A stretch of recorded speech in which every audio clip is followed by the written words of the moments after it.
When last we left off, the team had found Dr. Kaw's secret underground tunnel where he had left the Orb of Air. However, the team is now cornered by the occultum with no other way to escape. You're up, Kodiak. I grab one of the, sarcophagus. Are they made of stone? Oh, there aren't any coffins down here. You could attempt to throw the pedestal, though. It's not bolted down. I tear that off, and I toss it at the group. Okay.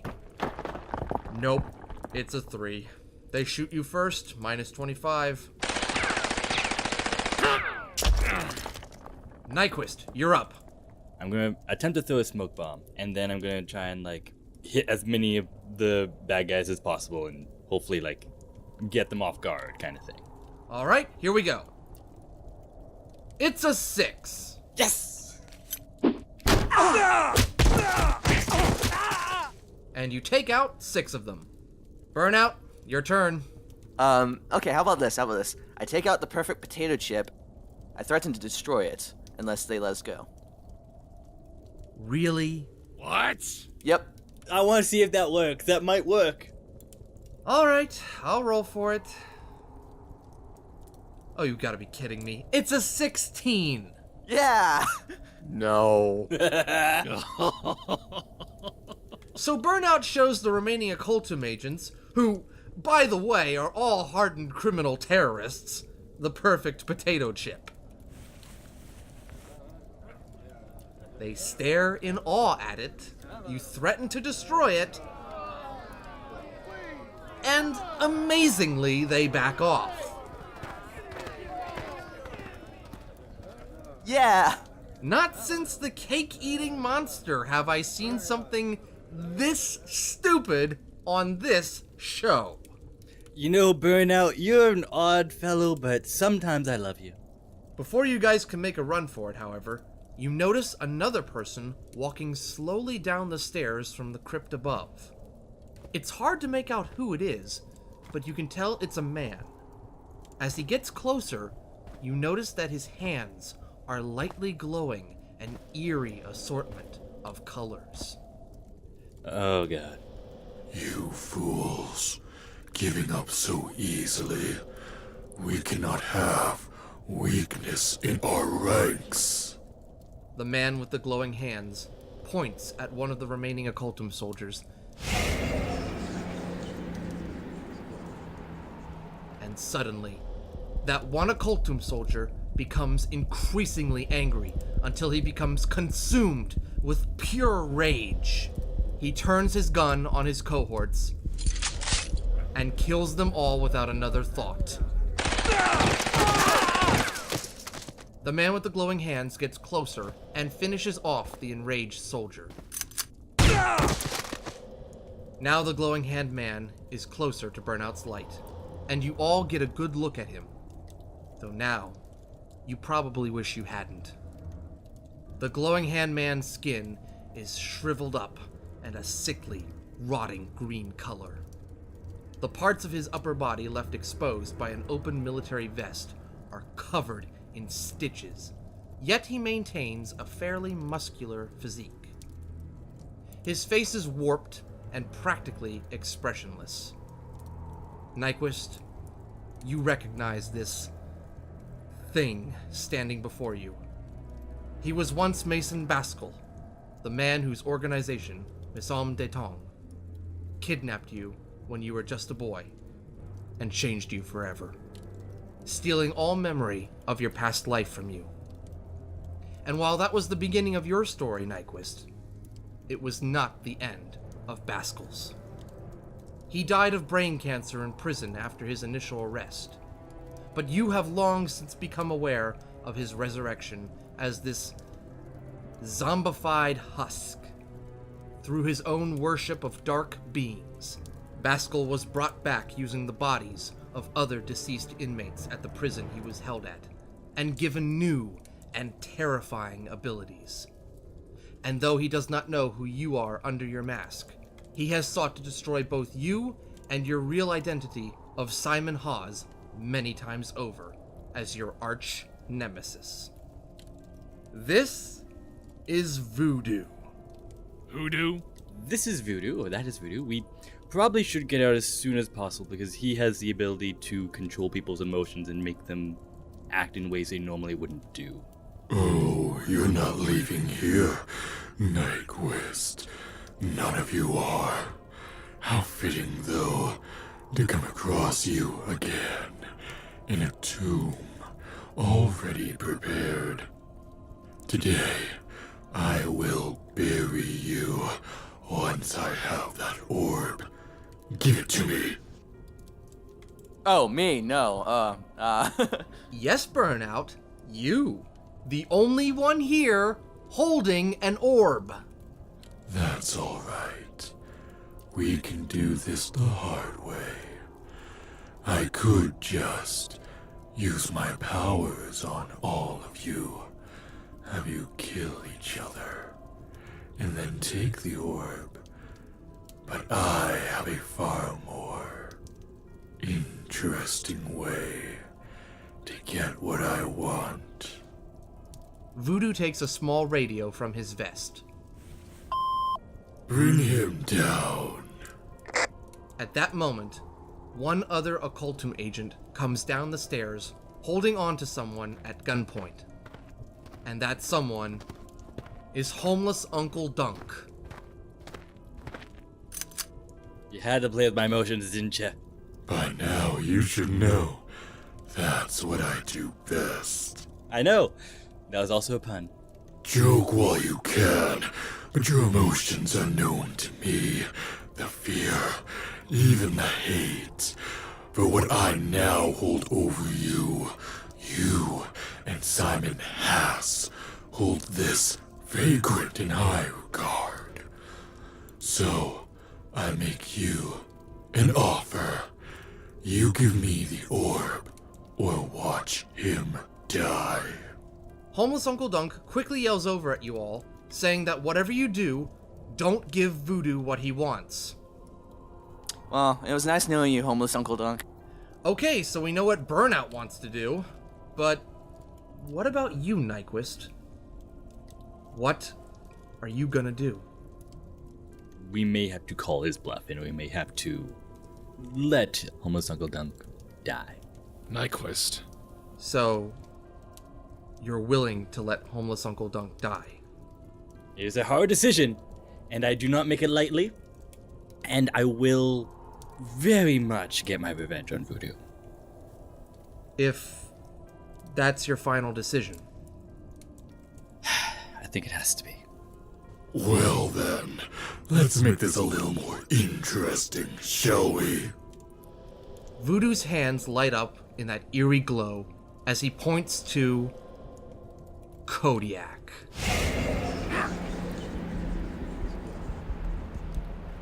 Please tell me that he's making him feel oh so adorable and cuddly. In your dreams, thanks to Voodoo, Kodiak has become enraged to the point that he might as well be an actual wild bear now. Give the old man to the beast. He looks hungry. Wait, I got an idea. Oh no. I tempt the enraged Kodiak with the chip. Huh. That might actually work. Let's try it. It's a 4! Yeah! Burnout throws the chip at Kodiak, where it lands in between him and homeless Uncle Dunk. And sure enough, he breaks it and then eats it right up.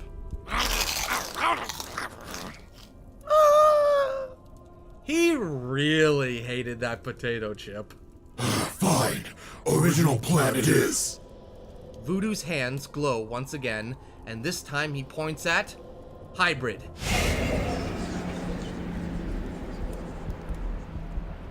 Who immediately attacks Burnout. Flick that stupid shield, will you? Just flick it! Why couldn't you use your flame powers? So while Burnout doesn't lose any health for that, he does unfortunately drop the bag with the orb in it, and Voodoo grabs it. Much obliged. And you had to drop what we came out here for! I hate you so much!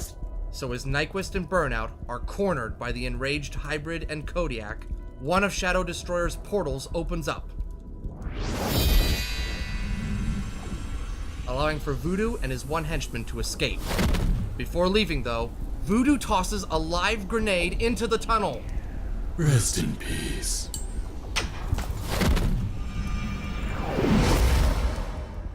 Lovely.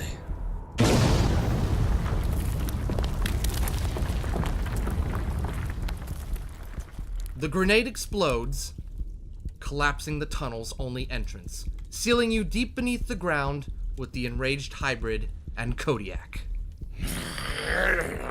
So, you got a pickaxe or something, or? I'm afraid not, Burnout. This isn't Minecraft. You're gonna need to subdue or knock out Kodiak and Hybrid before finding a way out. Otherwise, you, Nyquist, and Homeless Uncle Dunk are literally dead meat. Here was my plan, because we still have the beads, the very, very durable beads. If we can, like, force them sort of together, we can hopefully, if we're quick enough, tie them both together. Okay. Assuming the beads are strong enough, it should, in theory, hold them for a little bit for us to, drag them with us. If we have to, we can knock them out and hopefully find some way out. Well, Dr. Scientist's potato chip didn't fail, so here's hoping for the beads. You got a 6. Yeah. You subdue Kodiak and Hybrid with the beads, working together to wrap the beads quickly around them. Okay, so they're tied up now, and hopefully the effects of Voodoo's power will wear off soon. They will eventually wear off, but... Right, well, hopefully given Hybrid's own genetic enhancing and Kodiak being from another dimension, will allow them to shake it off quickly. Meantime, however, Homeless Uncle Dunk has recovered and has gone to the opposite side of the tunnel where the pedestal was standing. He feels around the smoothed out walls of the tunnel, saying that he's seen all the old movies and figures that maybe Dr. Kaw or the church put in an escape route or alternate entrance in case the tunnel ever collapsed. With the air in the tunnel running out and Burnout's flame growing weaker, Homeless Uncle Dunk feels around and, sure enough, he presses a button and a secret passage opens up in the wall.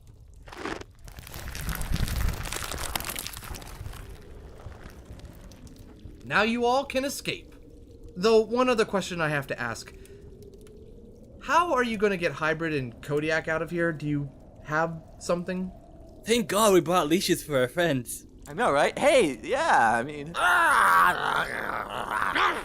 Okay, maybe you don't have leashes, but you do manage to take hold of some of the loose beads and steer Kodiak and Hybrid through the secret passageway and up out of the tunnel with Homeless Uncle Dunk leading the way. As you follow this secret passageway, you eventually come to some stairs. You follow them up to a grate, which leads to a drain just outside the front of the church, which has become obscured by some bushes, hence why no one has found the secret passage. Oh, thank God, we're out. We're supposedly safe. Yeah, supposedly. On another note, the effects of Voodoo's emotion control over Kodiak and Hybrid are wearing off. What happened? Why am I back to back with a giant bear man? Long story, I forgot. Okay. You untie them from the beads, but now you guys have a new problem. You have no idea where the occultum has gone off to. Corrigan still has Caliburn captive, and by the look of the gardener's shed nearby, the mind blogger has escaped as well. You guys need to figure out where the bad guys have escaped to, and fast, before they get away with that orb. Can I try to sniff around, see if they left a scent trail or anything? Well, before you do that, however, you hear somebody approaching. Coming towards you is a man in a hat. Can I run up and flick him? You know what? Fine, just do it. Burnout runs up and flicks the guy on the forehead, and the guy yells, asking what the heck that was for. Hi, I'm sorry for my friend here. He has a condition. He can't help himself. The man, rubbing his forehead, says that it's okay and he knows all about Burnout. Are you my fan? The man says that he's certainly not, and introduces himself as Nick Bates, a reporter for the Millennium City Star newspaper assigned to follow pack members around to get the scoop. He's the replacement for Molly Margot after she was arrested and disappeared. He had gotten a tip that some of you were being sent to Vibora Bay and followed, keeping his distance so he wouldn't get in the way. He lost track of you after you got on the party bus and wandered around for a bit until he came to the High Apostolic Church just a little while ago. He had to hide as soon as he saw gunmen in combat gear, along with a guy who looked like a hipster, leaving in a black Jeep. He even overheard where they were headed. Where? Bates says that he overheard the hipster-looking guy order the driver of the Jeep to take him to the meeting place, and then they sped off towards the south. Not much over there except the old waterfront, but Bates did see a helicopter fly in that direction not too long ago. Alright, I guess we're going there. Homeless Uncle Dunk says he would help you guys, but you guys destroyed his party bus. So I guess you're gonna have to race over there the old-fashioned way and run to the waterfront. Screw it, I'm gonna fly there. I can carry one on my back as I run on all fours. You go ahead, take Nyquist. I'm gonna be leaping from building to building. I got strong legs. Alright, as you all race off in your respective manners, you hear Bates yell at you as you leave, asking for an exclusive interview for helping you guys when you're available next. Sure, I'll take the interview. I'll tell you all the delicious details of how Burnout did nothing. I flaked the force field. I left my business card, by the way. Call me. Well, he would if the card wasn't on fire, but oh well. Anyway, you guys race off and soon arrive at the waterfront. Sure enough, you see a helicopter ready to take off on a helipad, and standing there are Occultum soldiers, Voodoo, Mindblogger, and Corrigan. Voodoo is handing off the orb for a briefcase one of the soldiers is holding, and Caliburn is out cold on the ground. The Orb of Air. Excellent work. Here. I'm sure you'll find your payment to be quite satisfactory. It was our pleasure. We even managed to eliminate 4 members of Pack along the way, 2 of which were our most hated adversaries. Yes. I don't think they'll be giving us any trouble any longer. Well, so long as you're both sure they're dead. You see, Pack members seem to have a very irritating habit of surviving the worst things thrown at them. But be that as it may, it's time to tie up the other loose ends of our mission here. Corrigan then proceeds to slit Caliburn's throat with a ritualistic knife. Goodbye, Mr. Caliburn. Not much time to react. What are you gonna do? I toss a boulder to get their attention. Okay, there are boulders nearby at a small park, so that'll work. But even with that distraction, you'll still need to get Caliburn out of danger. So, Burnout, you fly in and rescue him. How about I don't? How about you do? Okay. Sheesh. Alright, well, you got it too, so Kodiak throws the boulder. I toss the boulder, aiming for Corrigan's head. Alright, you do just that, but Corrigan sees it coming and teleports out of the way.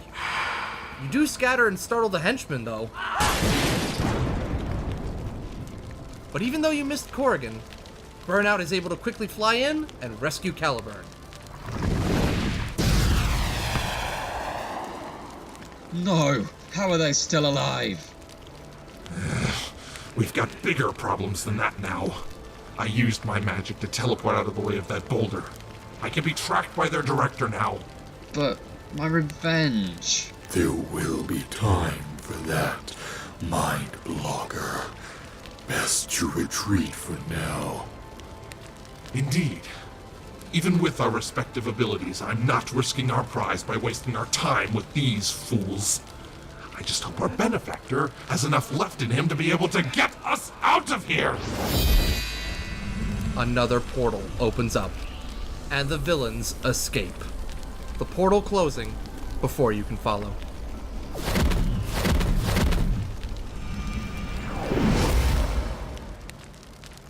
Oh, darn. Ow! Sometime later, DOSPA operatives are on the scene, along with medics, to provide treatment for Caliburn. Secretary Rochester and I arrive as well, and we're quickly brought up to speed on what happened. The orb hunt score is tied up now, with Pack in possession of 2, and the Occultum now with 2. This worries Secretary Rochester. There are only 2 orbs left, and while it isn't clear if Shadow Destroyer needs all 6 in order to open the dimensional barrier between Earth and Klipfoth, it stands to reason that possibly 3 or 4 alone could also do the trick. Secretary Rochester excuses himself to go make a phone call to his superiors to update them on the situation, while I dismiss you all from duty. And just in time, too, as homeless Uncle Dunk pulls up in another party bus and invites you all to come party with him.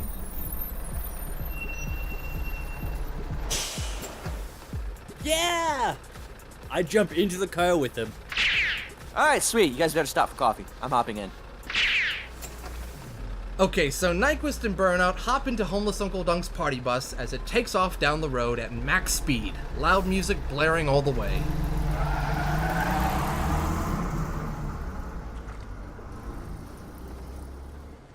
Hybrid and Kodiak prepare to depart back to Millennium City, while I decide to take a look around the waterfront area. I sense Corrigan's magic, which I picked up on back in Millennium City just a few hours ago. Unfortunately, since Corrigan didn't teleport himself out of here, I can't track him. But I'm also sensing the magic used by Shadow Destroyer, Harmon, in the surrounding area. He's been trying to throw me off by using his magic in different places, so I can't track it directly back to any one place that might connect Harmon to Shadow Destroyer. But there's something off about it. The magic, his magic, it's weakening. How is that possible?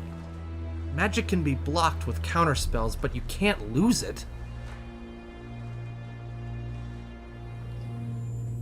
I board the transport plane back to Millennium City with Hybrid, Kodiak, and Secretary Rochester.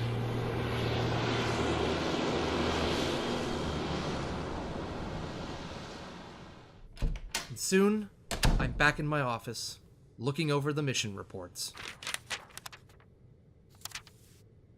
As I get halfway through the reports, I suddenly hear a beep from a device on my desk. This machine tells me when someone is entering or leaving headquarters. I look to see who it is, and... oh, that's right.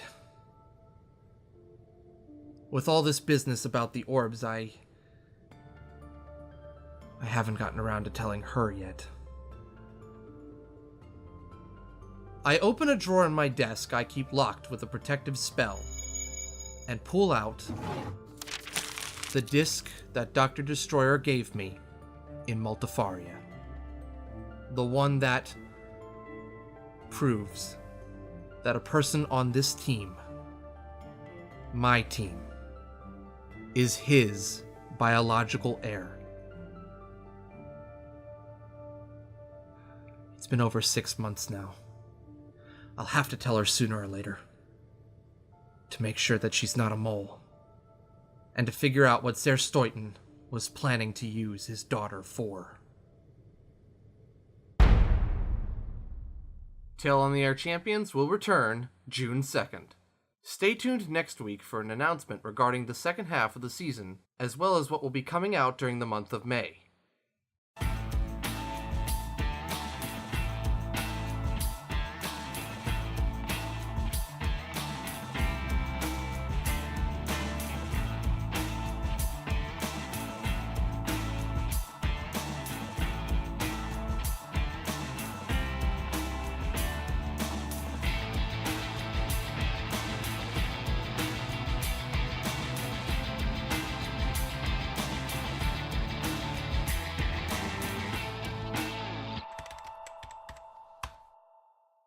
Thank you for watching Tale on the Air. The characters in World of the Champions RPG are owned by their respective owners. The characters created by our contestants are owned solely by the contestants. The Fox and the Fedora, Tale on the Air, Director Fox, and all characters connected with that character are all owned by Sean Basinger and Z Media Productions.